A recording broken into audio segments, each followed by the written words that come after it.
Welcome back to my channel. నేను ఈరోజు మా అమ్మ చేత కార్న్ పాలక్ రైస్ చూపిస్తాను రండి. కార్న్ పాలక్ రైస్ తయారు చేసే విధానం చూద్దాం. ఒక గిన్నె తీసుకొని ఒక గ్లాస్ బాస్మతి బియ్యం తీసుకోవాలి. బియ్యం మునిగేంత వరకు నీళ్ళు పోసుకోవాలి. ఈ బియ్యాన్ని అరగంట నాననివ్వాలండి.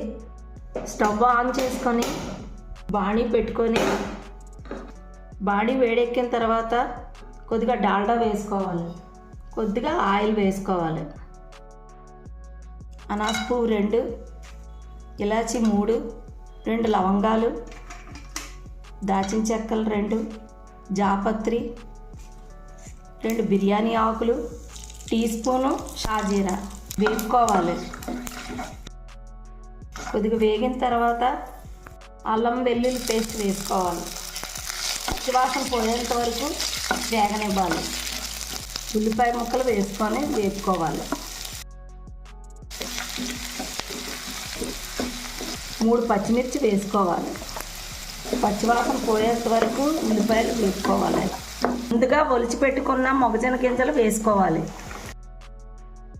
ఇవన్నీ బాగా వేపుకోవాలి. 2 మినిట్స్ మగ్గనివ్వాలి. మూత తీసుకొని పాలకూర 2 కట్టలు వేసుకోవాలండి, కట్ చేసినవి వేగనివ్వాలి. కొత్తిమీర వేసుకోవాలి కొద్దిగా 2 టీ స్పూన్లు. 2 టీ స్పూన్లు పుదీనా వేసుకోవాలండి. వేసుకొని వేగనివ్వాలి.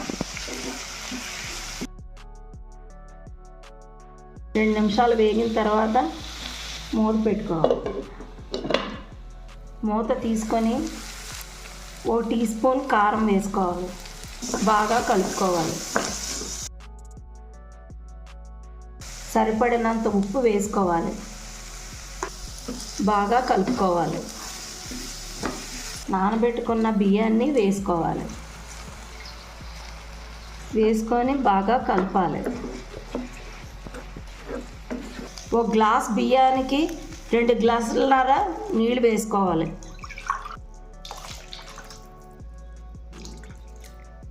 కలుపుకోవాలి.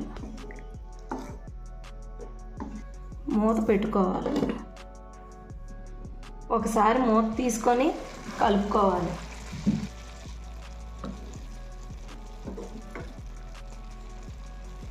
మూత పెట్టుకోవాలి. కార్న్ పాలక్ రైస్ రెడీ అయిపోయిందండి. స్టవ్ ఆఫ్ చేసుకొని సర్వ్ చేసుకోవాలి. ప్లీజ్ సబ్స్క్రైబ్ చేసుకోండి.